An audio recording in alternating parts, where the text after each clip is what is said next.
నల్గొండ జిల్లా దేవరకొండ పట్టణంలో ఉండే షేక్ యూసఫ్ సాఫియా అనేటోళ్ళ ఇంటికి ఓ రోజు కాకొచ్చి గోడ మీద వాళ్తే దానికి ఇంత తిండి పెట్టిరట. ఇక అదే అలవాట్ల ఏడాది నుంచి అది రోజు వచ్చుడు పొద్దుటి నుంచి మాపడించి దాకా వాళ్ళ ఇంట్లోనే ఉండు పెట్టిందట.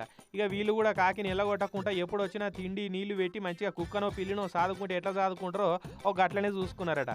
పొద్దున దాకా వీళ్ళతోటే ఉండే వరకు అది కూడా ఇంట్లో మనిషి లెక్కనే అయిపోయింది వీళ్ళకి. ఇక మొన్న 2 రోజుల నుంచి చికెన్ ముక్క పెట్టినా ఏదైనా వక్క పెట్టినా ఏం ముడతలేదట.